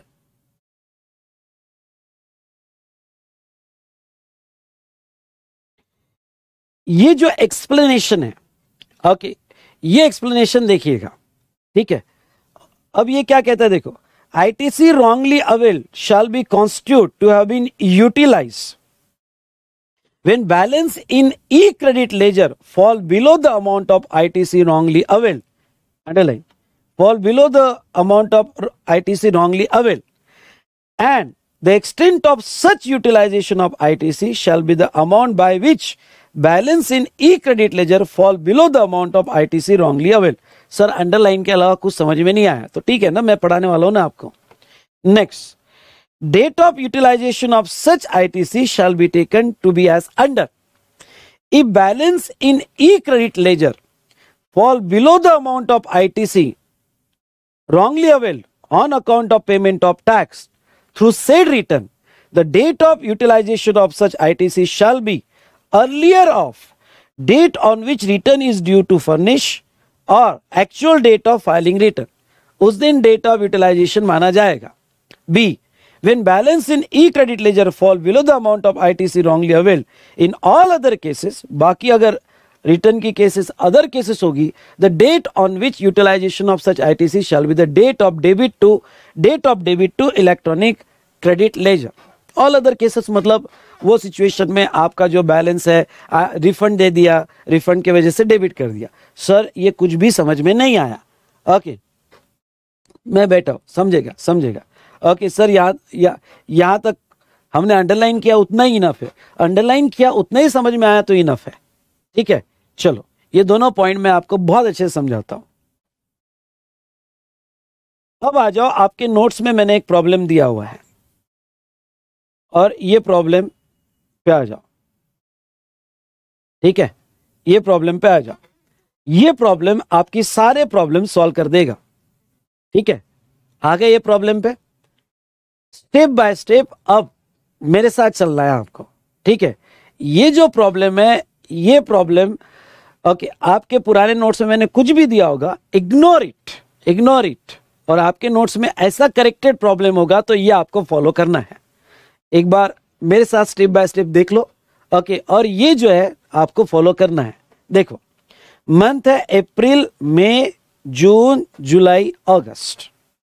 ठीक है, ओपनिंग बैलेंस इन इलेक्ट्रॉनिक क्रेडिट लेजर, मेरा अप्रैल में ओपनिंग बैलेंस मेरे इलेक्ट्रॉनिक क्रेडिट लेजर का कुछ भी नहीं था, नील था। ठीक है, यहां तक समझ गया, ओपनिंग बैलेंस नील था। एलिजिबल आईटीसी मतलब मुझे अप्रैल महीने के जो भी मैंने परचेस किए होंगे, inputs, capital goods, input service, तो जिसको मैं एलिजिबल है मैं ले सकता हूं, ऐसे 7 लाख रुपए थे। और आईटीसी रॉन्गली अवेयर मतलब ऐसे कुछ जो ब्लॉक क्रेडिट में होंगे, सुनो, ऐसे कुछ जो ब्लॉक क्रेडिट में होंगे या एग्जाम में या कोई भी रीजन की वजह से मुझे आईटीसी नहीं मिलते हैं, आई रिपीट, कोई भी रीजन की वजह से मुझे आईटीसी नहीं मिलते हैं, ऐसे मैंने गलती से 50,000 और क्लेम कर लिए, अवेल कर लिए। तो टोटल मैंने अप्रैल में जब मेरा जीएसटीआर 3B फाइल किया तो मैंने 7,50,000 का आईटीसी क्लेम कर लिया। ठीक है, 7,50,000 का आईटीसी क्लेम कर लिया। अब अप्रैल महीने का मेरा आउटपुट टैक्स जो आया वो 7 लाख रुपीज आया। सुनो, अप्रैल महीने का मेरा आउटपुट टैक्स कितना है? 7 लाख। तो मेरे पास आईटीसी क्लेम किया हुआ है 7,50,000 और 7 लाख मेरा जो है आउटपुट टैक्स लायबिलिटी आया। मेरी रिटर्न की ड्यू डेट थी 20 मई और मैंने एक्चुअल रिटर्न भी 20 मई को फाइल किया। रिटर्न की ड्यू डेट भी 20 मई को है और एक्चुअल रिटर्न भी मैंने 20 मई को फाइल किया।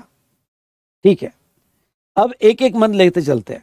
ठीक है, और ये टेबल के नीचे का भी प्रोविजन पढ़ लेते हैं। Determine the date from when interest is applicable in above cases, also calculate the amount of interest if wrongly availed and utilized. ITC is reverse in September return, मतलब ITC रिवर्स किया गया 20 अक्टूबर को। अगर wrongly कोई ITC लिया होगा तो 20 अक्टूबर को वो रिवर्स किया गया। Calculate the amount on which interest is payable under rule 88B, read with section 53, read with section 53। ठीक है, चलो अब मैं एक एक मंथ लेता हूं तो आपको समझ में आएगा। आंसर में अप्रैल में मेरा आउटपुट टैक्स लायबिलिटी 7 लाख था, मेरे पास क्रेडिट कितना था? 7,50,000। तो आंसर में ओके मेरा जो क्लोजिंग बैलेंस है क्रेडिट का, अब देखो यहां बदल जाएगा। तो मेरे क्रेडिट 7,50,000 थे, आउटपुट टैक्स 7 लाख था, मेरे पास क्लोजिंग बैलेंस 50,000 था। मैंने रॉन्गली कितना अवेल किया था? 50, और बैलेंस भी कितना है? 50। मतलब ओके ये जो रॉन्गली अवेल किया हुआ आईटीसी ये शॉर्ट नहीं हुआ। एक बार मुंह घुमा के बोलो, ये रॉन्गली अवेल किया हुआ आईटीसी उतना का उतना पड़ा हुआ है, शॉर्ट नहीं हुआ। मतलब ये माना जाएगा कि अभी तक मैंने यूज नहीं किया, ये माना जाएगा कि अभी तक मैंने यूज नहीं किया। और अभी तक मैंने यूज नहीं किया तो ऐसे केस में ओके मुझे इंटरेस्ट तब लगेगा अगर मैं रॉन्गली अवेल एंड यूटिलाइज करूं। रॉन्गली अवेल्ड एंड यूटिलाइज करूं, तो अगर यहाँ पे माना गया कि मैंने, क्योंकि मेरा 50,000 जो रॉन्गली अवेल्ड है अभी तक शॉर्ट नहीं है, उतना क्लोजिंग बैलेंस है, तो ऐसे केस में मैंने अभी तक यूज नहीं किया, तो क्या मुझे इंटरेस्ट लगेगा? तो मुझे अप्रैल में कोई भी इंटरेस्ट आईटीसी का नहीं लगेगा एट द रेट 18% पर एनम। यहां तक समझा होगा तो अप्रैल का ए टाइप करो, यहां तक समझा होगा तो अप्रैल का ए टाइप करो फटाफट। ठीक है, ओके डन। फिर आते हैं हम मई में। ओके फिर आते हैं हम मई में। अब ये जो है ये बैलेंस, ये देखो ये रॉन्गली अवेल्ड हुआ। बहुत सी बार तो ऐसा होता है कि मेरे अकाउंटेंट ने ले लिया और हमको 3-4 महीने बाद पता चलता है अरे यार इसका तो क्रेडिट मिलता नहीं था, तूने क्लेम कर लिया। अब ये जो है 50,000 नेक्स्ट मंथ में ओपनिंग बैलेंस बना। ओके नेक्स्ट मंथ में ओपनिंग बैलेंस बना 50,000 रुपए, ठीक है कोई दिक्कत नहीं। ओके यहां पे अब नेक्स्ट मंथ में जब ओपनिंग बैलेंस बना, अभी तक मैंने रिवर्स नहीं किया क्योंकि ये रिवर्स मैंने 20 अक्टूबर को किया हुआ है, तो वो मई में भी कंटिन्यू रहा। मई के एलिजिबल आईटीसी थे मेरे 5 लाख के, समझे आप? मई के एलिजिबल आईटीसी थे 5 लाख के, डन। अब मेरा मई का टोटल आईटीसी हुआ वो ओपनिंग बैलेंस और एलिजिबल 5 लाख। क्या मैंने मई में कोई रॉन्गली अवेल किया? नहीं, मई में कोई भी मैंने रॉन्गली अवेल नहीं किया हुआ है। ओके तो कोई दिक्कत नहीं। टोटल मेरा कितना हो गया? 5,50,000। मई की आउटपुट टैक्स लायबिलिटी मेरी 5 लाख, तो मेरे पास क्लोजिंग बैलेंस 50,000। तो मैंने जो रॉन्गली अवेल किया आईटीसी आज भी 50 वैसे का वैसा पड़ा हुआ है, वो अभी तक शॉर्ट नहीं हुआ है, वो अभी तक शॉर्ट नहीं हुआ है।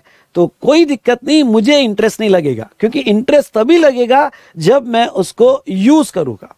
इंटरेस्ट तभी लगेगा जब मैं उसको यूज करूंगा। मैंने यूज किया ही नहीं तो अभी तक मुझे इंटरेस्ट नहीं लगेगा। ओके यूटिलाइज तभी बोला जाएगा जब ये शॉर्ट हो जाएगा।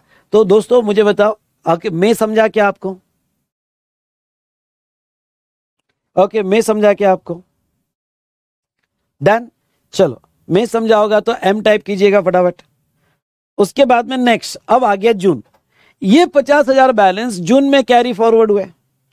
अब ये जो 50,000 का बैलेंस जून में कैरी फॉरवर्ड हुआ और उसके ऊपर जून में कैरी फॉरवर्ड हुआ और उसके ओके फिर मैंने 3 लाख का आईटीसी लिया। टोटल मेरे पास 3,50,000 का आईटीसी हो गया। अब मेरी जून की आउटपुट टैक्स लायबिलिटी 3,30,000 थी। अब 3,30,000 में मैंने आईटीसी यूज कर लिया तो मेरे पास क्लोजिंग बैलेंस 20 हो गया। मतलब क्या? मतलब जो रॉन्गली अवेल किया हुआ आईटीसी वो शॉर्ट हो गया, और वो शॉर्ट टू दैट अमाउंट। कितने अमाउंट से शॉर्ट हुआ? 30,000 से। तो जितने अमाउंट से शॉर्ट हुआ उतने अमाउंट से आपको इंटरेस्ट लगेगा। तो 30,000 से शॉर्ट हुआ तो मुझे इंटरेस्ट 30,000 पे लगेगा। तो देखो क्या अब अगर आप आंसर देखोगे तो क्या अप्रैल में मुझे इंटरेस्ट लगेगा? क्या नहीं, क्योंकि मैंने रॉन्गली अवेल तो किया था पर यूटिलाइज नहीं किया, और जब तक मैं यूटिलाइज नहीं करूंगा तब तक मुझे इंटरेस्ट नहीं लगेगा। पर क्या मुझे जून में लग जाएगा क्या इंटरेस्ट? यस। जून में कितने अमाउंट पे इंटरेस्ट लगेगा? 30,000 पे इंटरेस्ट लगेगा। जून में मुझे इंटरेस्ट कितने अमाउंट पे लगेगा? 30,000 पे लगेगा। चलो यहां तक मुझे समझ में आ गया, ठीक है।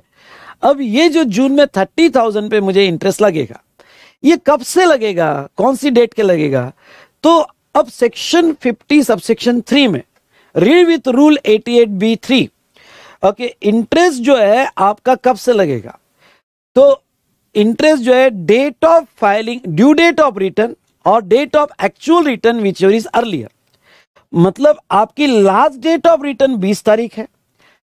अगर आपने 20 तारीख या उसके पहले रिटर्न, एक्चुअल हो सकता है आप 18 को भी रिटर्न दे सकते हो, 17 को भी दे सकते हो, तो दोनों डेट में से विच इज अर्लियर उस दिन से आपका इंटरेस्ट चालू होगा। तो मेरी ड्यू डेट 20 तारीख है, मैंने एक्चुअल 20 तारीख को ही दिया है, तो मेरा इंटरेस्ट यहां पे 20 तारीख से चालू हो जाएगा। ओके विच इज अर्लियर, तो दोनों में विच इज अर्लियर में ओके 20 जो है ओके अर्लियर होगा, तो मेरा एक्चुअल इंटरेस्ट 20 तारीख से चालू होगा। मतलब क्या हुआ? मतलब अब सर तो 20 से होगा या 21 से? नहीं, ओके यहां पे जो इंटरेस्ट की डेट होगी डेट ऑफ यूटिलाइजेशन, और डेट ऑफ यूटिलाइजेशन जो है वो ड्यू डेट नेक्स्ट डे नहीं, नेक्स्ट डे नहीं, date of utilisation, date of return और ड्यू डेट ऑफ रिटर्न या actual filing return which is earlier. तो ऐसे केस में आपको 21 से मत लेना, जिस दिन आपने यहाँ पे ओके विच इज अर्लियर आया रिटर्न का, वहां से लेना। यानी आपका जो है 20 जुलाई से, नेक्स्ट डे से नहीं। देखो delay payment of output tax होगा सेक्शन 50 सबसेक्शन 1 का, तो वहां नेक्स्ट डे से लेना। और रॉन्गली अवेल और यूटिलाइजेशन का होगा तो विच एवर इज अर्लियर, जो डेट आई वो, तो 20 जुलाई से आपका इंटरेस्ट चालू होगा। और ये आपने ओके रिवर्स या पे कब किया, 20 अक्टूबर को, तो 20 जुलाई से 20 अक्टूबर, तो 20 जुलाई यानी 20 को भी कंसीडर कर लेना। तो जुलाई के हो जाते हैं यहाँ पे 12 दिन, आई रिपीट, लो कैलकुलेटर, जुलाई के हो जाते हैं 12 दिन, अगस्त के हो जाते हैं 31। ओके कैलकुलेटर लो, देखते हैं यहाँ पे।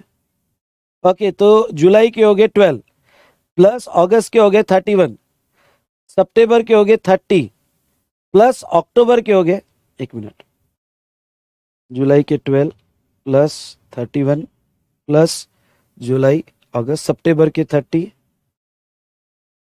प्लस अक्टूबर के 20, तो यहाँ पे 93 डेज। एक बहुत इंपॉर्टेंट बात है कि नेक्स्ट डे से नहीं लेना है, आपको डेट ऑफ यूटिलाइजेशन से ही लेना है। तो 93 डेज का 18% पर एनम से okay divided by 365 1376 round up करके आपका आ जाएगा। ये समझा क्या बेटा? अगर जून समझा होगा तो जे टाइप कीजिएगा। तो यहाँ पे 50,000 रुपये लगेगा या जितना शॉर्ट हो गया उतना, तो जितना शॉर्ट हो गया, कितने से शॉर्ट हो गया, 30,000 से शॉर्ट हो गया, तो जितना शॉर्ट हुआ उतने से लगेगा। यहां तक समझा क्या? चलिए अब आगे, ये 20,000 का बैलेंस आगे कैरी हुआ 20,000, इलिजिबल क्रेडिट 6 लाख रुपए है। ओके आगे कैरी हुआ, इलिजिबल क्रेडिट 6 लाख रुपए है, टोटल 620 हो गया। इसमें से मेरी आउटपुट में मैंने 610 यूज कर लिया।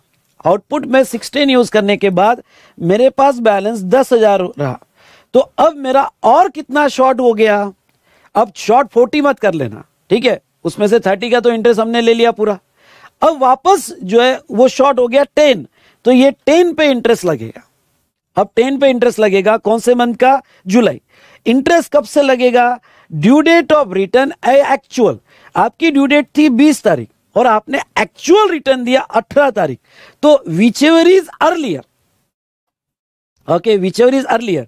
तो ऐसे सिचुएशन में आपका अर्लियर 18 तारीख है, तो आपको जो है यहां पे 18 अगस्त से, यानी जुलाई का इंटरेस्ट देखो, तो 18 अगस्त से तो 20 अक्टूबर का 10,000 रुपए पे 18% पर एनम से इंटरेस्ट लगेगा। अगर आप नंबर ऑफ डेज देखोगे तो वो 64 डेज हो जाएंगे। ओके 64 डेज हो जाएंगे। यहां तक समझा क्या? तो ये हुआ बेटा जुलाई, तो 64 डेज का आपको इंटरेस्ट यहां पे देना है। डन। ओके उसके बाद में अब ये 10,000 रुपए वापस कैरी फॉरवर्ड हुए अगस्त में, टोटल 5,10,000 हुआ, 5 लाख एलिजिबल आईटीसी, और पूरा का पूरा यूज हो गया। मतलब ओके आपने अगस्त में ये 10,000 रुपए भी यूज कर लिए, तो आपको वो 10,000 रुपए पे अगस्त से इंटरेस्ट लगेगा। यानी जब जब जितना जितना यूज करोगे, ये बड़ा इंपॉर्टेंट वर्ड है, जब जब जितना जितना यूज करोगे उतने पे इंटरेस्ट लगते जाएगा। तो ये 10,000 रुपए पे आपको okay no doubt whichever is earlier, आपकी ड्यू डेट थे 20 तारीख और आपने रिटर्न दिया 25 को, लेट दिया, विच एवर इज अर्लियर, तो ये 20 तारीख से तो आपको इंटरेस्ट लगना चालू हो जाएगा। तो ये 20 सितंबर से लेके 20 अक्टूबर 31 डेज का इंटरेस्ट आपको लग जाएगा ऑन दैट 10,000 18% पर एनम। ये समझने में बहुत आसान है। अगस्त समझा क्या? अगस्त समझा होगा तो ए टाइप कीजिएगा।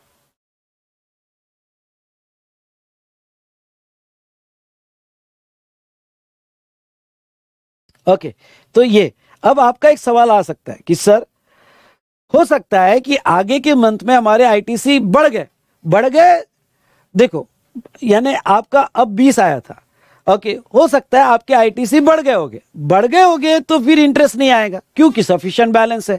यानी जब तक आपका यहाँ पे बैलेंस वो रॉन्गली जो 20,000 है, सुनो ये जो रॉन्गली 20,000 है, देखो पहला आपने 30,000 यूज कर लिया, उसका इंटरेस्ट तो लगेगा क्योंकि वो यूज ट्रिगर हो गया। पर बाद में अगर आपके आईटीसी बढ़ जाते, समझ लो यहाँ एलिजिबल आईटीसी 6,50,000 है, तो ये 20 वैसे ही पड़े, अभी यूज नहीं किया तो इंटरेस्ट नहीं लगेगा। फिर आगे बढ़ जाते हैं तो वैसे ही पड़े, पर कभी अगर फ्यूचर में 20,000 से शॉर्ट हो गए, 20,000 से भी शॉर्ट हो गए, तो जितना आप यूज करोगे उतना इंटरेस्ट लगेगा। I hope you understood, I hope you understood. तो चलिए, ये था regarding to calculation of interest. अब आपको ये वाला पॉइंट समझ में आएगा, अब आपको ये वाला पॉइंट समझ में आएगा। देखो, ITC wrongly availed shall be considered to have been utilized when balance in e-credit ledger। कब बोला जाएगा कि आपने यूटिलाइज किया? When balance in e-credit ledger fall below the amount of ITC wrongly availed। जब भी आपका बैलेंस क्रेडिट लेजर का जितना रॉन्गली अवेल था उससे कम जाएगा, बढ़ते जाएगा तो कोई दिक्कत नहीं, इंटरेस्ट नहीं लगेगा, पर जैसे ही उससे कम हो जाएगा, जितना आपने यूज किया उतना इंटरेस्ट लगते जाएगा। And to the extent of such utilisation of ITC, मतलब आपको टोटल 50 भी नहीं लगेगा, टू द एक्सटेंट जितना जितना आप यूज करोगे, आई रिपीट, जितना जितना आप यूज करोगे टू दैट एक्सटेंट उस मंथ का आपको अप्लीकेबल ओके इंटरेस्ट लगेगा। ये समझा क्या? ये समझा होगा तो 1 टाइप करो, ये समझा होगा तो 1 टाइप करो। पहली बात तो ओके, अगर आपने रॉन्गली अवेल किया हुआ आईटीसी जो है उससे आपका बैलेंस शॉर्ट हुआ तो ही आपको इंटरेस्ट लगेगा। दूसरा जितना शॉर्ट होगा उतना ही लगेगा, ओके, उतना ही लगेगा। अच्छा, नेक्स्ट, डेट ऑफ यूटिलाइजेशन कब बोलना? ओके, कब बोलना कि आपने रॉन्गली यूटिलाइज किया? तो वो कहते हैं if balance in e-credit ledger fall below the amount of ITC wrongly availed on account of payment of tax through said return, the date of utilization of such ITC shall be earlier of due date or actual date of filing return which is earlier। अब समझ जाएगा आपको, अब समझ जाएगा।